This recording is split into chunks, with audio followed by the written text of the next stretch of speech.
Que Dios les bendiga, que la gracia de nuestro Señor Jesucristo esté con cada uno de nosotros. Sean bienvenidos a la continuación de la lectura y reflexión sobre el libro de Hebreos. El tema de hoy, el pasaje, es Jesús, el gran sumo sacerdote. Ese es nuestro tema de este día. Jesús, el gran sumo sacerdote. Antes, les invito a que me acompañen en palabras de oración. Amado Padre Celestial, bendito Señor, gracias Padre Eterno por la oportunidad que nos da, Señor, de compartir, leer su palabra, Señor. Padre, oro, Señor, para que sea su Espíritu Santo hablándonos a cada uno de acuerdo a su voluntad, Señor. Y que sea su Espíritu dándonos la revelación, Señor. Usted conoce nuestra necesidad, Padre. Que esta palabra sea de bendición, Señor. Y declaro, Señor, en cada uno de nosotros, en las personas que escucharán esta reflexión, Señor, sed de su palabra, Padre. En el nombre de Jesús, que el Espíritu de revelación esté con cada uno de nosotros. Amén. Antes de iniciar este tema, quiero hablar de un término que se llama cristofanía. ¿Qué es la cristofanía? En resumen, es la preencarnación de Cristo o preencarnación de Cristo antes de su nacimiento o encarnación después de su nacimiento, después de su partida al cielo. ¿En qué consiste esto? Cuando decimos preencarnación, recordémonos que Jesús nació de una virgen, como dice la palabra, una mujer especial que fue bendecida, fue bendita entre todas las mujeres y una mujer especial, por supuesto. Pero nació Jesús como hombre, pero no nació Dios. Dios es eterno. Cristo existe desde antes de la fundación del mundo. Él no tiene principio ni fin. No estaba naciendo Jesucristo Dios, sino hombre. El hombre, Cristo, Dios mismo, el verbo, la palabra, se hizo carne, tomó forma de siervo, tomó forma de hombre, naciendo de una mujer. Pero Él existe desde antes incluso de la creación del mundo, ¿cierto?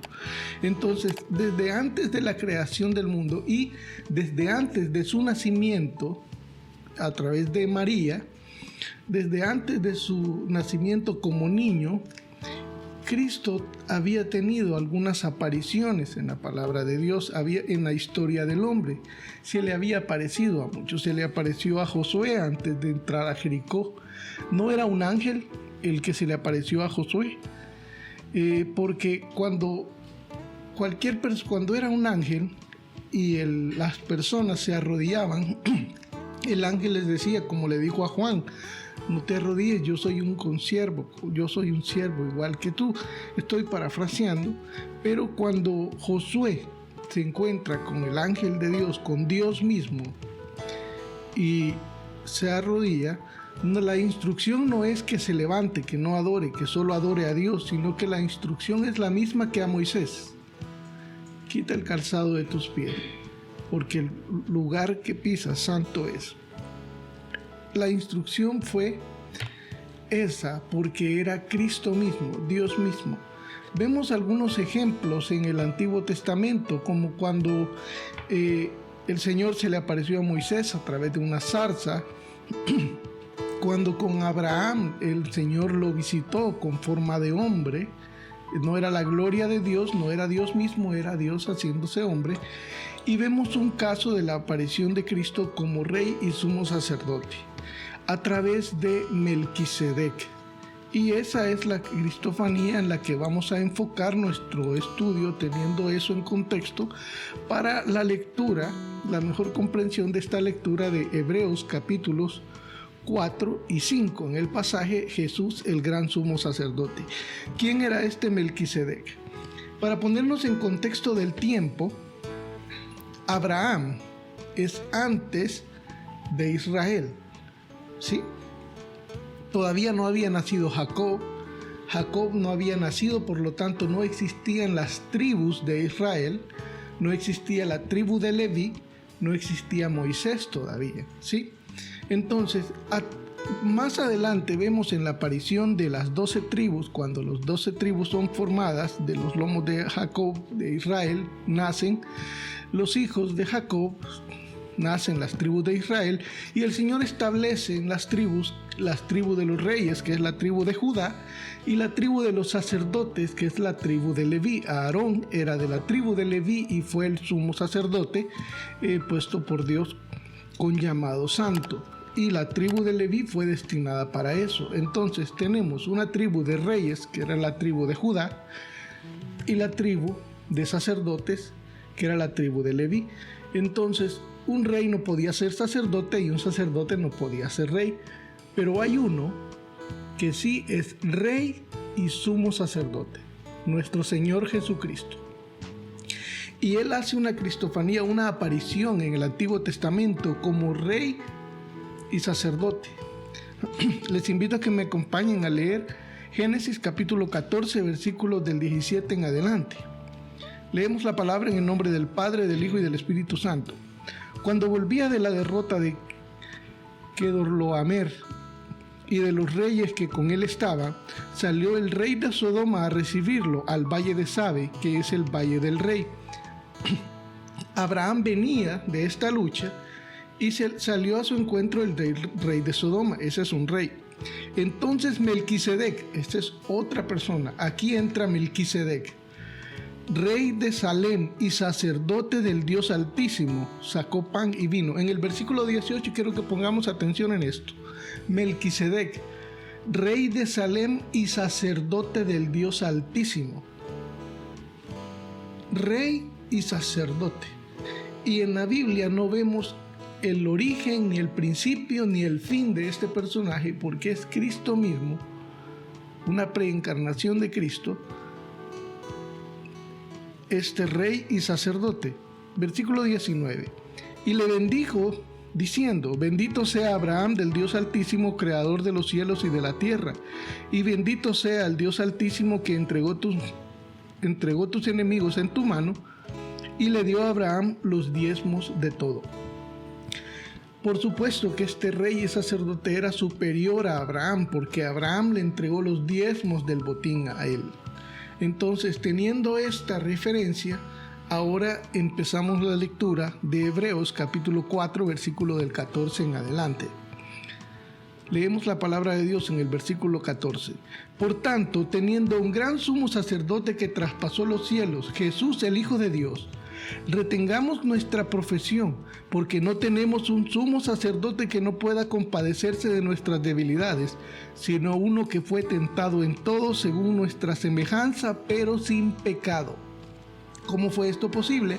Porque Él tomó forma de hombre y también fue tentado, pero Él no sucumbió a la tentación, sino que pudo triunfar sobre el pecado. Versículo 16. Acerquémonos pues confiadamente al trono de la gracia para alcanzar misericordia y hallar gracia para el oportuno socorro. Continúa en el versículo 5 este pasaje. Porque todo sumo sacerdote tomado de entre los hombres es constituido a favor de los hombres en lo que a Dios se refiere, para que presente ofrendas y sacrificios por los pecados. El Señor estableció un orden y el sacerdote tenía que presentar ofrendas y sacrificios por los pecados. Versículo 2 del capítulo 5 de Hebreos. Para que se muestre paciente con los ignorantes y extraviados. Para no perder el contexto, está hablando del sumo sacerdote en la línea de Dios. Dice desde el versículo 5, porque todo sumo sacerdote tomado de entre los hombres es constituido a favor de los hombres en lo que a Dios se refiere, para que presente ofrendas y sacrificios por los pecados, para que se muestre paciente con los ignorantes y extraviados, puesto que Él también está rodeado de debilidad. Y por causa de ella debe ofrecer por los pecados tanto por sí mismo como también por lo del pueblo. Eso es el sumo sacerdote tomado de entre los hombres de la tribu de Leví. Un sumo sacerdote terrenal, no Cristo. Y podemos encontrar referencia en Levíticos capítulo 9, versículo 7, dice: y dijo Moisés a Aarón: acércate al altar y haz tu expiación y tu holocausto, y haz la reconciliación por ti y por el pueblo. Haz también la ofrenda del pueblo, y haz la reconciliación por ellos como ha mandado Jehová. Aquí hay que poner atención en eso. ¿Por qué el sumo sacerdote tenía que ofrecer expiación por él mismo? Porque él no era perfecto, porque él también estaba en pecado. Cuando digo también estaba en pecados, porque era un hombre como todos nosotros y también necesitaba redención. Versículo 4. El versículo 4 de Hebreos 5 es un versículo muy, muy especial en lo personal. Dice: y nadie toma para sí esta honra, sino el que es llamado por Dios, como lo fue Aarón. Dios llamó a Aarón para establecerlo como sacerdote. Y luego continúa: así tampoco Cristo, ahora ya no está hablando del sacerdocio de los hombres, sino el de Cristo. Así tampoco Cristo se glorificó a sí mismo haciéndose sumo sacerdote, sino el que le dijo: tú eres mi hijo, yo te he engendrado hoy. Esa es una referencia directa al Salmo 2, versículo 7. Continuamos en el versículo 6 de Hebreos 5. Como también dice en otro lugar: tú eres sacerdote para siempre según el orden de Melquisedec. ¿Por qué Cristo es sacerdote para siempre según el orden de Melquisedec? Porque no tiene principio ni fin, y porque es rey y sumo sacerdote. Salmo 110, versículo 4, el Señor hace referencia, el escritor de Hebreos está haciendo referencia en el versículo 6 al Salmo 110, versículo 4, donde dice: juró Jehová y no se arrepentirá. Tú eres sacerdote para siempre, según el orden de Melquisedec. Este salmo es un salmo profético que está profetizando el sacerdocio de Cristo. Versículo 7 de Hebreos 5.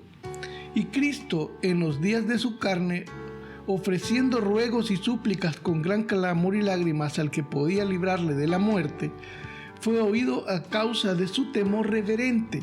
Está haciendo referencia a los evangelios en Mateo 26, Marcos 14, Lucas 22, donde el Señor ora en el monte Getsemaní y le pide al Señor que, si es posible, pase de él la copa, pero que se haga su voluntad. A esa referencia hace el versículo 7.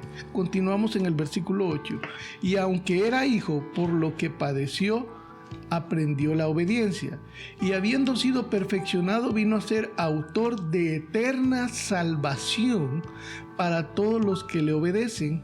Y fue declarado por Dios sumo sacerdote según el orden de Melquisedec. ¿Por qué según el orden de Melquisedec? Repetía haciendo una pequeña referencia a que según el orden de Melquisedec no tiene principio, no se conoce su principio ni su fin, y es rey y sumo sacerdote, y era Cristo mismo presentándose en la tierra con esa forma. Hay mucha más referencia de esto. Queremos dejarlo hasta acá para no alargarlo, porque en el capítulo 7 de Hebreos, el capítulo 7 se titula El sacerdocio de Melquisedec. Los invito a que estén pendientes, porque en ese capítulo, cuando leamos ese capítulo, vamos a profundizar más en ese sacerdote según el orden de Melquisedec. Entonces, tenemos un gran sumo sacerdote, a Cristo Jesús, quien entregó su vida por nosotros. Ahora que tenemos un gran sumo sacerdote, tenemos que retener nuestra profesión. Inicia el pasaje en Hebreos 4:14. Por tanto, teniendo un gran sumo sacerdote que traspasó los cielos, Jesús el Hijo de Dios, retengamos nuestra profesión, porque no tenemos un sumo sacerdote que no pueda compadecerse de nuestras debilidades, sino uno que fue tentado en todo según nuestra semejanza, pero sin pecado. Y acá viene una promesa muy preciosa que nos debe de animar. Acerquémonos pues confiadamente al trono de la gracia para alcanzar misericordia y hallar gracia para el oportuno socorro. ¿Por qué podemos acercarnos confiadamente al trono de la gracia de Dios y alcanzar misericordia y salvación? Porque hay un sumo sacerdote, Cristo Jesús nuestro Señor, que ofreció el sacrificio perfecto para expiación de nuestros pecados. Les invito a leer este pasaje en familia y que puedan comentar al respecto. Y los esperamos la próxima semana con la continuación de la lectura y estemos pendientes en el capítulo 7 sobre el sacerdocio de Melquisedec, donde vamos a estar profundizando más acerca de este pasaje, de esta enseñanza, y viendo más ejemplos de este término que aprendimos hoy, que se llama cristofanía. Que la gracia de nuestro Señor Jesucristo esté con cada uno de nosotros. Que Dios les bendiga.